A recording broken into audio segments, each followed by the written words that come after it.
तो बरायबाय तो गिबियाव नोंथांमोननो गोजोन फुंबिलि आरो गोजोन मोनाबिलिनि गाहाम हामलायनायखौ जासिहरनाय थाबाय आरो लोगोसेनो दिनै बे गोदान भिडिअ नोंथांमोनखौ बरायनानै आंनि गोसो गोरबोनिफ्राय खुलुमनाय सिबिनायखौ बयनिसिमबो जासिहरनाय थाबाय तो नोंथांमोना ससे भिडिअ टाइटेल थाम्बनेल नायना मिथिखाबायानो जानो हागौ जों मानि सायाव बाथ्रा सावरायनो नागिरदों स' नाबाजित नार्जारिनि बेलायाव सोरबा एसे दुखु मोननायखौ फोरमायदों फेसबुकनि गेजेरजों आरो लोगोसेयैनो जोंहा चपन कुमाराबो रिएक्ट खालामदों बेनि सायाव आरो लोगोसेयैनो जोंहा मोनसे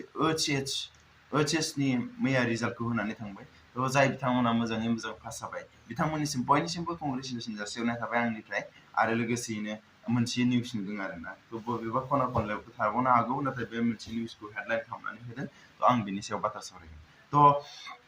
गिबियावनो जोंहा माबाया चपन कुमार बिथांखौ नोंथांमोना बयबो सिनायखायो बिथांनि पस्ट मोनसेखौनो नायनोसै बिदिब्ला थौदो जों तो बिथाङा बुंदों भटखौथ' गंनै मबाइलजों मोननै नाम्बारजों खेमफ्रामबो हरदों आंबो देरहाथों होनना देरहाबायबो गावनि रोंगौथिजों बयनिबो अननाय गोबां मानसिनि मददजों कंग्रेचुलेसनबो होबाय बयबो आंबो होबाय नाथाय गोसोनि खनायाव थार गोजोननाय गैया आंहा थामहिनबा जेरैबायदि रंजानांगौमोन बिब्दि रंजानो हायासै आं मानो आंसो मिथिगौ तो बिथाङाथ' बुंथिनानै होआसै जे मानि थाखाय रंजाजोबनो हायाखै मानि थाखाय गोसोआव एसे दुखु थाखो तो गोबां फेसबुक पस्टनि गेजेरजों जों नुनो मोनदों जे जोंनि एसामिस मिडियाफोरा दिनैसिमबो माखासेया कभार खालामाखै तो बर'फोरखौथ' बिथांमोना नायनो हाखायानो बिथांमोनाथ' मिथिखायोआनो प्रतिदिन टाइमाव बिथांखौ मा खालामामोन जे नाम्बारखौनो चेन्ज खालामनानै होदोंमोन तो नोंथांमोनाथ' गोबाङानो नुखादोंमोन आं बुंनो गोनां गैला आरो लोगोसेयैनो गोबां सुबुं फेसबुक पस्ट आरो फेसबुक कमेन्टनि गेजेरजों जों मिथिनो मोनदों जे माखासे बर' राव रायज्लायैनि एबा रोङैनि एबा जाजफोरखौ आर'नाइ सोयैनि बेफोरबायदि गोबां दुखु मोनदों आरोना स' बे समाव आं बेखौनो बुंगोन स' नोंथांमोना दुखु मोनथारदोंबालाय आरो माथो बुंबावनो नाथाय मोनसे खोथा जे जेनेबा बिथांमोना गोबां दैदेनगिरिफोर दंफायो आरो लोगोसेनो बिथांमोनाबो देरहानो थाखाय माखासे मा होनो पलिटिक्स बायदिबो खालामनो गोनां जायो जेनेबा बिसोरनिबो भट नांगौ जायो थ' आरो लोगोसेनो बे अल अभार इन्डियायावनो भट होनो मोनो नङा होमबा थ' बिनिखायनो माने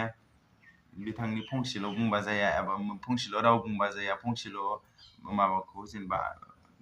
आर'नाइफोरखौ बाहायबाल' जाया स' बिथाङा गुबुननिखौबो बाहायनांगोन जेनेबा बाहायदों माने बेफोरबायदि जायोब्ला जेनेबा सापस हमनानै ला माबा मोनसे जेनेबा बेफोरबायदि गेलेयोबा न'खरनि एबा गावनिखौ मोनखागोन जाखागोन बेफोरबायदि हास्थायनानै गुबुनखौ बांसिन नोजोर होनो गोरनाय जायो आरोना थ' आं आंनि पार्सनेलनिफ्राय बेखौ बुंदों स' बाट मोनसे खोथा गोबाङानो बुंदों रावनि सायाव आरोना बेफोरनि सायाव आं जेबो बुंनो थांला स' आं बुंगोन जे जेनेबा दा देरहाबाय जि जाबाय दायो थ' बिदिब्ला जों नाबाजितआ मा बुंदों खनसे नायगोरनि थ' बिथाङा फेसबुक पस्टनि गेजेरजों बेखौ शेयार खालामदों बिदिब्ला नायलांनि थ' मा होनदों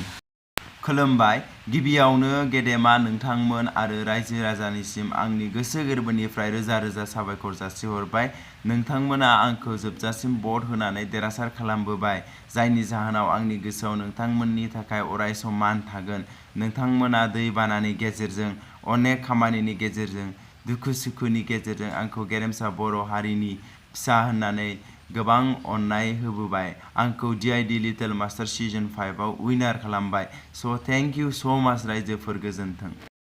नबाजित बिथाङा नुखाबाय रायजोफोरखौ रोजा रोजा साबायखर बावदों थ' नोंथांमोनाबो नुखादोंमोन जे बिथांनि भट समाव गोबां दुखु खस्थ' सहाय माननांदों गोबां पाब्लिकफ्रा बबेबा जायगायाव दैबाना फैमारदोंमोन नङा होमबा दैबानाजों लोमसावजोबलांदोंमोन थ' जों आसा खालामो जे जेरै दुखु खस्थ' सहायनानैबो रायजोफोरा जेरै भट होनानै देरहाहोदों थिग बेबायदिनो रायजोफोरनि थाखाय बर' हारिनि थाखाय खामानि मावनांगोन जेरै नोंथाङा कालसारनि मानसि जाबाय थायो थ' बिदिब्ला जोंनि बर' हारिनि कालसारखौ जौगानायाव मदद खालामगोन आरो लोगोसेनो बर' हारिनि कालसारखौ दिन्थिफुंनायाव मदद खालामगोन जेनेबा बर' हारिनि कालसारखौ नोंथाङा माबा मोनसेबाबो खालामनानै जेनेबा नोंखौथ' दायो ट्रेन्डिंआव दंखायो नोंखौ मिथिखासै बयबो थ' अबोला नोंथाङा जोंनि बर' हारिनि कालसारफोरखौ मावनानै बुहुमनि गेजेराव नोंथाङा दिन्थिसारगोन गेवसारहोगोन खिन्थु सासे बायदि दाजाखादै सासे बेनिफ्राय देरहानाय मानसिखौ खिन्थु रायजोफ्रा इनायनो नायनो हाथारालै बुंखायो आं खिन्थु थ' लास्टआव आं बेखौनो सावरायनोसै OHS फेल नोंथांमोना बेखौ नायदो थ' नाय आं फार्स्टनिफ्रायनो बुंबोदों आरो दिनै लास्ट बुंनोसै बे बाथ्राखौ थ' रिजाल्ट होनानै कन्टिनिउवासलि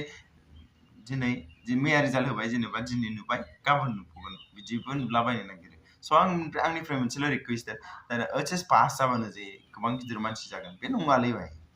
नङा होमबा ओइचएस पास जाबानो जे इमान गिदिर मानसि जागोन जे नों लाइफनि जांख्लाखौ बारजोब्बाय नों माबा मोनसे मोनथारगोन नङा नैबे आरो लाइफआ नोंना